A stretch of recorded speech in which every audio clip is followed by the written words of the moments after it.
Assalamualaikum Football United, ringan amatiran ala gua. Apa mau dikata, sudah selesai pertandingan antara Manchester United menghadapi Leicester City. Tidak berhasil menang, tertahan seri lagi. Gua mau bikin review mengenai pertandingan tadi. Dimulai dari seperti biasa, dimulai dari formasi. Menurunkan 4-2-3-1 lagi. Rafael Varane, Harry Maguire, seperti yang gue perkirakan dimain di tengah, di back tengah ya.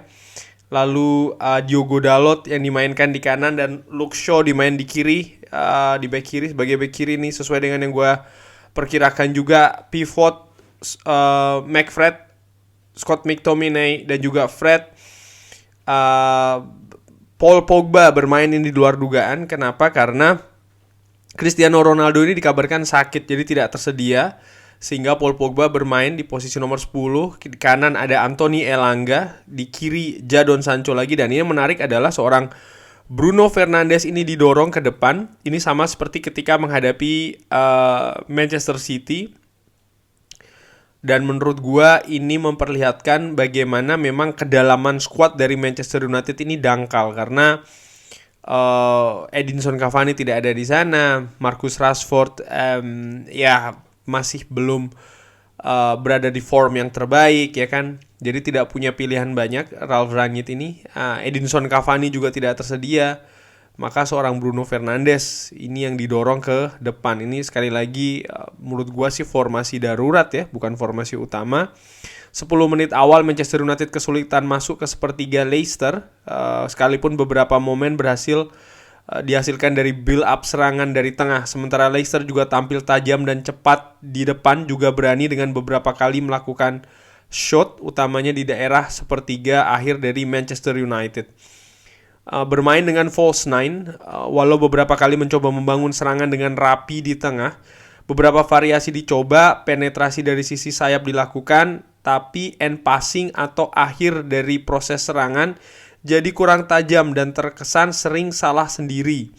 Mungkin gua menduga ini sekali lagi mungkin karena tidak terbiasa dengan sistem seperti ini ya. Menurut gua selama ini Manchester United selalu bermain dengan nomor 9 ya. Yang asli itu sudah dari dulu selalu demikian. Dan karena keterbatasan squad, keterbatasan pemain, utamanya untuk pemain nomor 9 striker murni ya, akhirnya Bruno Fernandes yang didorong tadi ke depan.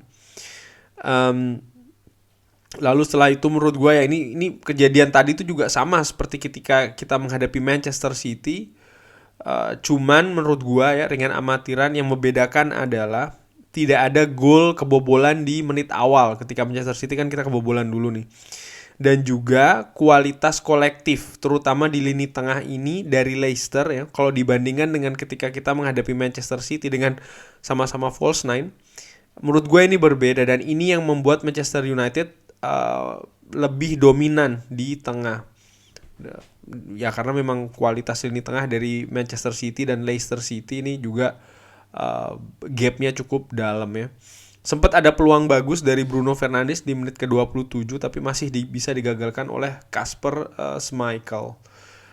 Yang menarik, proses dari peluang tersebut, kalau gue lihat ya, ringan amatiran ini memanfaatkan bola ruangan, yang menurut gue juga ringan amatiran harusnya lebih sering dilakukan oleh pemain Manchester United. Kenapa? Ya sekali lagi, mereka bermain dengan false nine, harus sering melakukan umpan-umpan bola daerah. Harapannya supaya pemain lini depan Manchester United ini bisa lebih cair, tidak kaku, dan mau bergerak ya, mengisi ruang-ruang kosong demikian. Nah, menurut gue buntut dari gagalnya build up serangan demi serangan, dan ini sudah terjadi seperti yang sudah-sudah ya, memberikan angin bagi lawan. Leicester sempat mendapatkan beberapa peluang berbahaya dari Harvey Barnes ataupun juga Iheanacho, yang kalau saja lebih jitu atau lebih tenang, mungkin gawang dari David De Gea ini sudah jebol. Di menit ke-39, Luke Shaw hampir ditarik karena cedera. Walaupun menurut gua Diogo Dalot ya, yang babak pertama itu bermain jelek. Sering bocor ketika bertahan dan kontribusi sangat minim ketika menyerang. Babak pertama selesai 0-0. Manchester United kesulitan karena ruangan di depan seringkali kosong. Nah ini gue ada foto ini gue dapat dari Ziggo ya. Ini gue nonton di TV Belanda ini di Ziggo. Ini adalah rata-rata posisi dari Manchester United, bisa dilihat ya. Ini posisi penyerangannya bisa dilihat. Harry Maguire itu ditinggal di belakang sendirian. Diogo Dalot lihat itu nomor 20 tidak berani maju ke depan ya kan, hanya sampai garis tengah. Bandingkan dengan Luke Shaw yang lebih banyak bantu serangan. Coba lihat posisi dari Bruno Fernandes turun, bahkan posisinya secara rata-rata ini masih di bawah seorang Paul Pogba yang lebih sering maju ke depan, pun juga Jadon Sancho ya. Elanga pun juga demikian, kurang apa ya, ini di babak pertama posisinya ya, kurang berani untuk melakukan penetrasi ke depan. Dan ini yang tadi gue bilang, lihat ada box kosong di depan. Ini analisa dari salah seorang jurnalis di Belanda ya, di mana posisi Bruno Fernandes, lihat dia turun ke belakang tapi di depan tidak ada yang mengisi sehingga kesulitan untuk mengalirkan bola ke depan. Lihat ini juga salah satu posisinya lagi ketika Manchester United build up serangan, kosong. Pun ini juga kosong ya, sangat kosong daerah tengah. Jadi ketika mendapatkan bola ya sering sekali mentok di tengah, atau ketika masuk ke sepertiga akhir juga mentok sebelum bisa lebih dalam lagi masuk ke daerah dari Leicester. Dan ini yang terakhir juga pun demikian ya.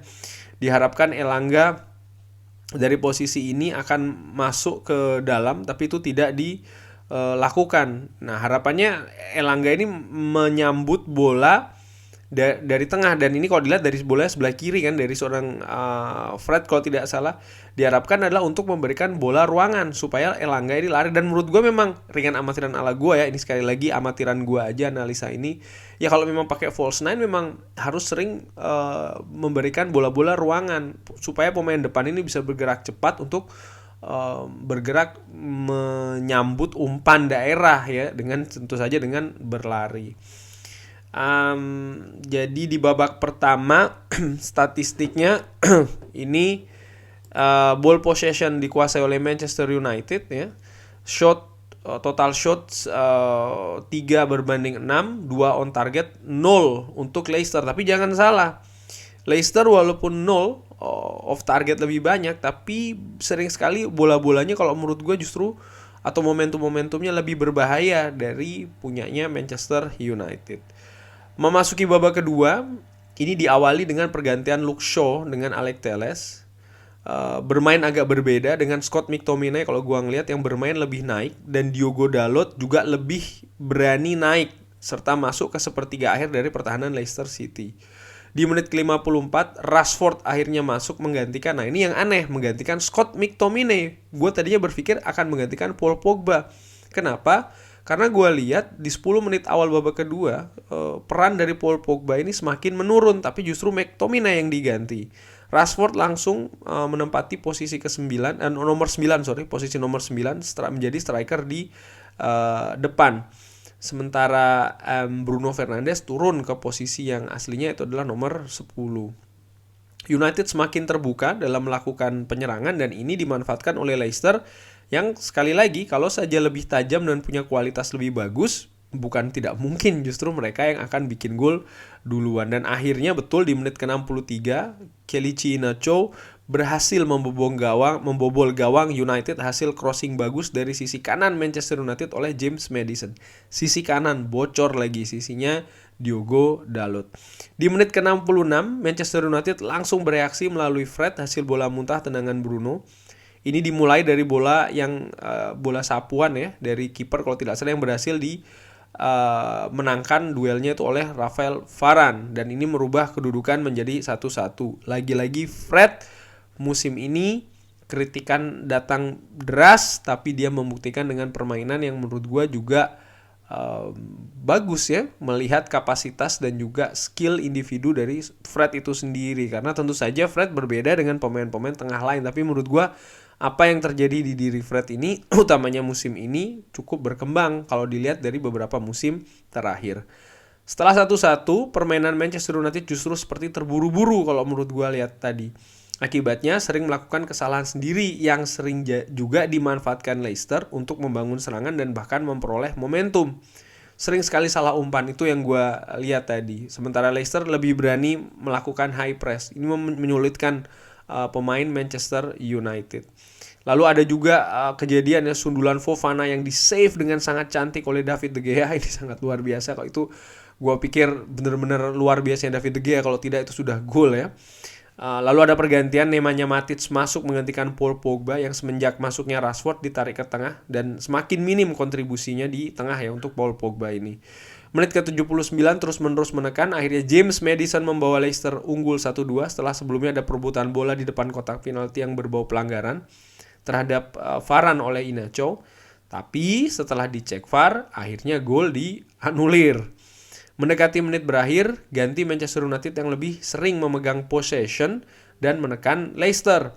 Variasi dan penetrasi terus dilakukan. Menurut gua, inisiatif ini terlambat dilakukan. Harusnya ya sepanjang babak kedua inilah yang harus kita lakukan, tapi itu tidak terjadi. Dan menurut gua, kenapa itu bisa terjadi? Kalau kita telat ya, karena salah satunya hal terbesar adalah terlambatnya pergantian pemain itu dilakukan, utamanya dari Paul Pogba ke Nemanja Matic. Terus menekan sampai menit akhir, namun peluang terakhir sundulan Maguire dari corner Bruno masih lemah sundulannya dan match akhirnya selesai 1-1. Terjadi lagi, tidak bisa klinikal ketika berhasil pegang possession dan menekan serta menyerang, berbuah kebobolan duluan. Yang beruntung kali ini Fred berhasil menyamakan kedudukan 1-1. Ini tentu saja menurut gue ada pengaruhnya tidak adanya seorang Cristiano Ronaldo di depan. Suka atau tidak suka, tapi itulah kenyataannya, ringan amatiran ala gue. Di sisi lain, kedalaman skuad yang dangkal itu juga jadi masalah di pertandingan tadi. Ketika Cristiano Ronaldo tidak bermain, Rashford yang belum on form, maka kita kesulitan untuk mencari nomor 9 karena praktis nggak ada lagi. Bahkan seorang Elanga bermain full, di mana tadi menurut gue sebenarnya kontribusinya ya ringan amatiran so-so banget. Tapi bagaimana lagi, nggak ada yang ganti atau mungkin Rangnick kurang berani untuk melakukan pergantian tersebut. Ada kabar tadi Lingard tidak dimainkan karena sempat muntah-muntah. Mungkin di bangku cadangan tadi kalau gue ngelihat, kalau seandainya memang tidak tersedia maka ada seorang Juan Mata. Tapi di sisi lain, lini kanan pun tadi juga tidak cukup maksimal. Tapi kenapa Diogo Dalot masih terus dimainkan, tidak diganti oleh seorang Aaron Wan-Bissaka? Sekali lagi memang tim pelatih yang lebih tahu. Tapi ini yang gue lihat tadi dari layar kaca, ringan amatiran ala gue. Untuk Ralf Rangnick ya, keputusan bermain dengan false nine seperti lawan Manchester City, ringan amatiran ala gue ya, ini patut dipertanyakan. Emang betul dia yang lebih tahu kondisi skuad, tapi dari permainan babak pertama banyak ruangan kosong di depan, pemain seperti tidak terbiasa dengan konsep baru ini. Lalu para pemain juga ya, hanya segelintir menurut gue yang bermain baik, bermain dengan determinasi dan passion yang tinggi. Gue gak perlu sebut siapa-siapa, tapi tadi jelas terlihat di lapangan, dimana pemain kalau menurut gue kurang greget. Sekali lagi sebagian besar dari pemain bermain kurang greget ya. Dari sisi kualitas ya sebenarnya ada gap, dan kalau saja antara Manchester United dan Leicester City itu menurut gue ada gap ya, dan kalau saja tadi itu melawan tim dengan kualitas yang lebih bagus, bisa saja hasilnya hari ini akan berbeda dan bahkan lebih buruk dari tadi. Dan ini menunjukkan di mana posisi Manchester United saat ini, bukan hanya di klasemen tapi juga secara permainan tim, mentalitas tim, kolektivitas. Ini jauh dari tim yang sekarang ada di atas Manchester United. Dan menurut gua masalah inilah yang harus dihadapi oleh mau itu Pochettino, mau itu Erik ten Hag atau calon lainnya. Banyak sekali permasalahan dan faktor-faktor yang harus diperbaiki di Manchester United. Jadi seandainya kalau yang terjadi, siapa sekarang yang difavoritkan? Erik ten Hag ya kan. Maka dia harus punya waktu, dia harus diberi waktu, dia harus diberi proses. Dan fans, sekali lagi menurut gue, apapun yang terjadi nanti harus sabar. Karena permasalahannya sedemikian kompleks. Lihat saja tadi, bermain melawan Leicester City. Ya Leicester City is Leicester City, tapi kita tadi tidak terlihat kelas kita ya kurang lebih masih seperti kayak tadi itu ya, 1-1 itu menurut gue hasilnya ya, tidak jauh beda kita, dimana seharusnya kita bisa lebih bagus karena dilihat dari kondisi pemain secara individu kita jauh sebenarnya lebih unggul, tapi secara kolektif ya itu tadi ternyata ya kita sama saja.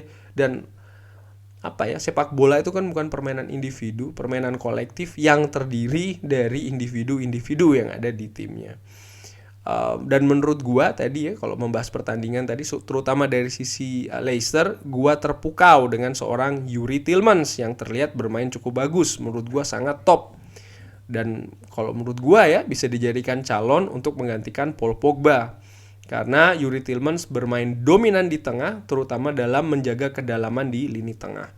Dengan hasil ini, seperti judul yang gua buat ya, seri rugi, tentu saja rugi. Kenapa? Karena Manchester United tidak mampu untuk mendekati peringkat keempat. Manchester United sekarang berada di peringkat keenam dengan 30 kali bermain, berbeda 2 game dari Arsenal, tapi poinnya berbeda 3. Dan sekali lagi ini menggambarkan bagaimana meraih posisi keempat itu betul-betul butuh keajaiban. Karena diri sendiri dari Manchester United saja tidak bisa untuk memaksimalkan untuk mendapat potensi mengecilkan jarak dengan peringkat keempat. Dari sisi Manchester United saja tidak bisa. Dan ini kan bukan hanya mengharapkan dari Manchester United yang harus berusaha, tapi juga mengharapkan tim lain tergelincir. Dan hasilnya ya seperti inilah. Kurang lebih demikian. Terima kasih sudah menyaksikan.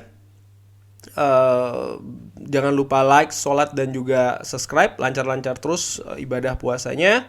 Wassalamualaikum warahmatullahi wabarakatuh.